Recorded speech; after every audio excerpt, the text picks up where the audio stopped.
présenter 3 SCP de mon cru. En commençant tout d'abord par SCP-076 de classe Keter.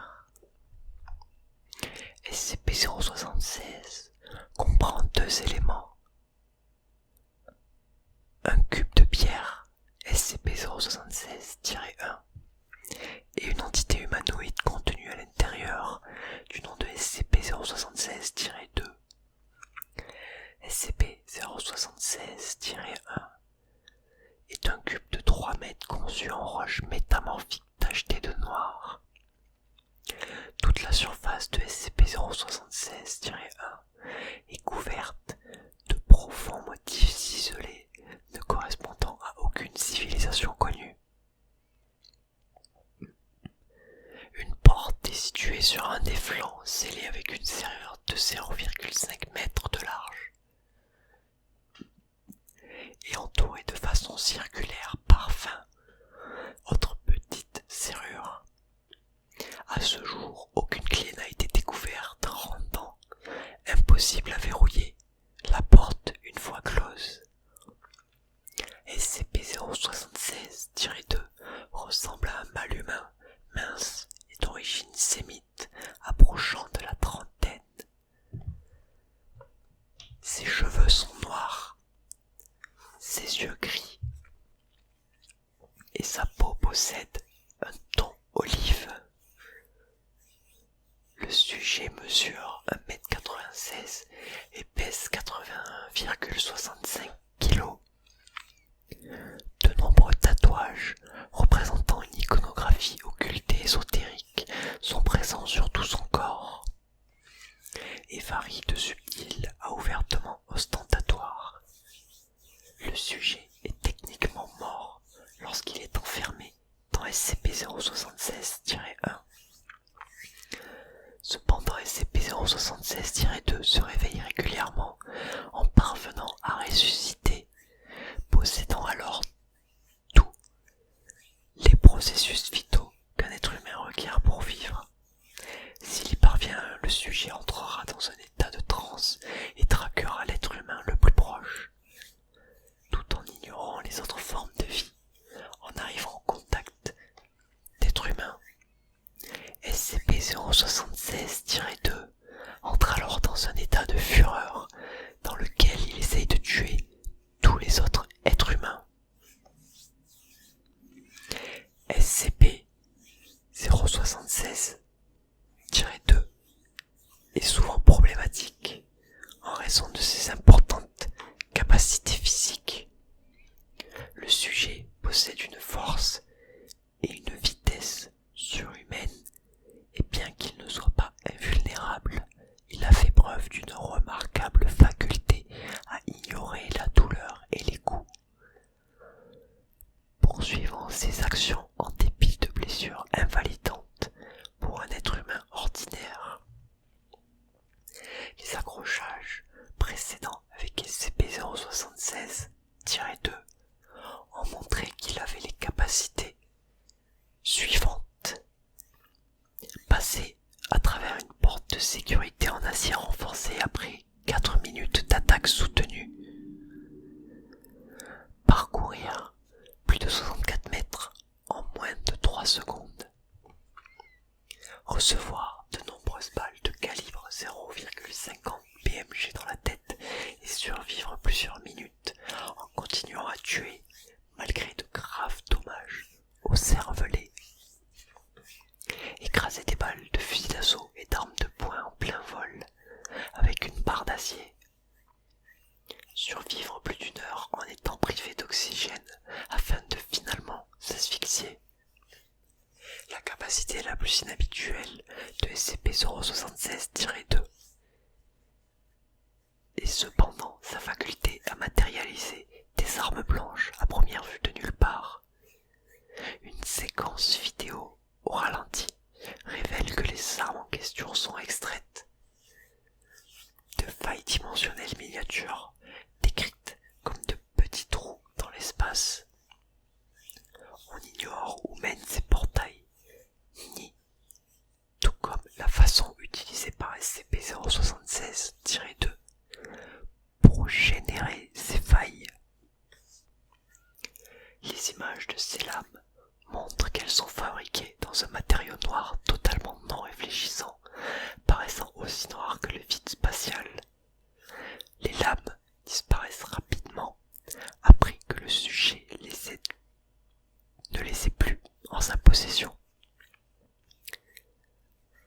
SCP-076-2 a été efficacement tué plusieurs fois et de différentes façons, sous le feu nourri de plusieurs mitrailleuses de calibre lourd, par asphyxie, écrasé sous un morceau d'appareillage d'ascenseur de 13,6 tonnes métriques utilisé à l'origine pour SCP-076-1, incinéré par l'utilisation d'une grenade thermique TH3 placée directement dans la cavité thoracique ouverte de SCP-076-2.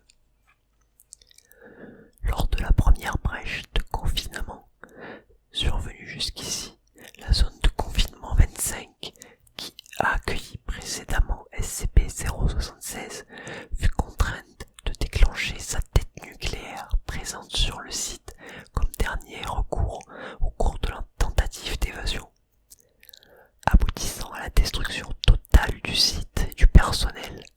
SCP-076 survécut. À sa mort, les restes de SCP-076-2 se putréfient rapidement, jusqu'à n'être plus que de la poussière. SCP-076-1 et le cercueil qu'il contient se referment alors avec force, et le verrou pivote, le scellant hermétiquement. SCP-076-2 se régène alors à l'intérieur du cercueil, un procédé qui prend de 6 heures à 25 ans. Voilà, c'est à peu près tout pour notre premier SCP, Abel.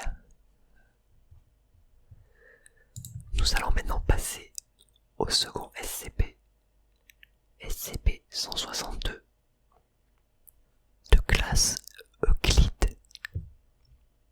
SCP-162 est une masse d'hameçons, de fils de pêche, d'aiguilles, de ciseaux et d'autres objets tranchants, formant une boule d'à peu près 2,4 mètres de largeur et de 2,1 mètres de hauteur. Après avoir été dans le voisinage de SCP-162, les sujets ont déclaré se sentir attirés par l'objet afin de le toucher. Ce désir peut s'étendre sur plusieurs semaines après avoir vu l'objet et se transforme en une obsession dans de nombreux cas. L'effet d'attirement augmente lorsque SCP-162 est observé durant une longue période et les sujets deviennent violents envers quiconque tentera de les empêcher de regarder ou de les éloigner de SCP-162. Le contact avec SCP-162 entraînera immédiatement l'implant de plusieurs crochets dans la peau du sujet. L'expérience est extrêmement douloureuse, bien plus qu'avec des hameçons normaux. Toute lutte ou tentative de s'échapper pendant encore plus le sujet au piège, aboutissant généralement au piégeage complet du sujet sur la surface de SCP-162. Le sujet saignera abondamment, entraînant la mort après une longue période d'agonie. Tenter de retirer un sujet de SCP-162 se traduira par le piégeage de l'extracteur ou des lésions corporelles graves sur le sujet. Les sujets alterneront plusieurs fois par cycle entre une expression de douleur extrême et des appels à l'aide, et une expression de plaisir et des demandes d'être laissés seuls, pouvant aller jusqu'à tenter de saisir et d'enlacer le personnel essayant de les sauver. SCP-162 doit être conservé dans un récipient en acier étanche en toutes circonstances. circonstances. Toute manipulation doit être faite avec des gants en acier épais et des gilets pare-balles renforcés.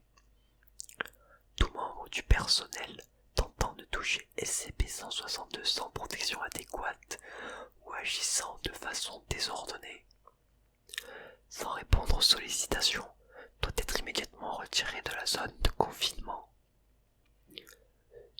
Tout le personnel doit se soumettre à des tests psychologiques pendant 2 semaines après avoir interagi avec SCP-162.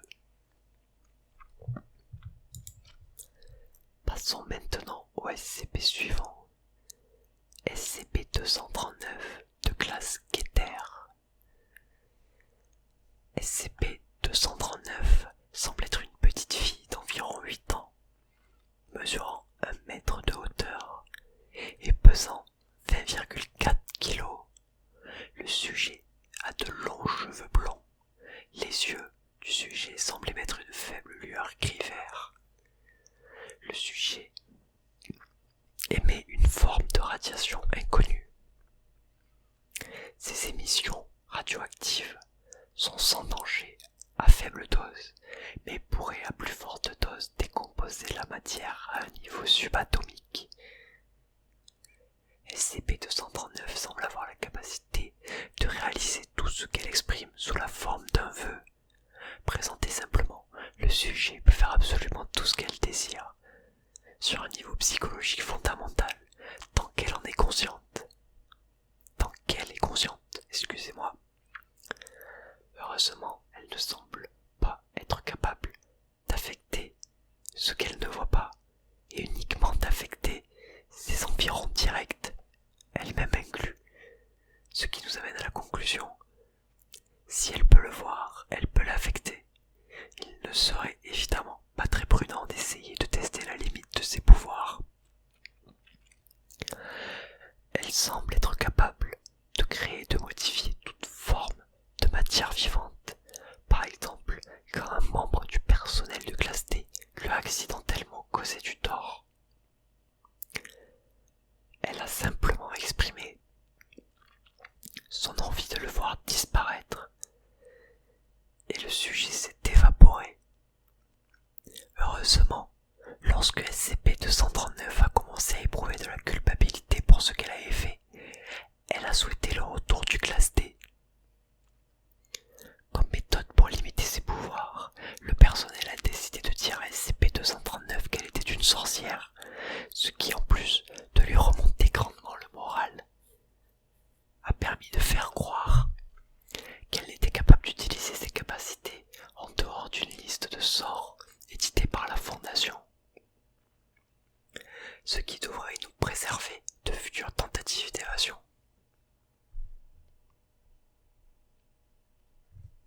SCP-239 doit être contenu dans une cellule de confinement meublée avec un lit d'hôpital, une machine à électrocardiogramme et une perfusion contenant un mélange dont les données ont été supprimées, qui doit être rempli quotidiennement.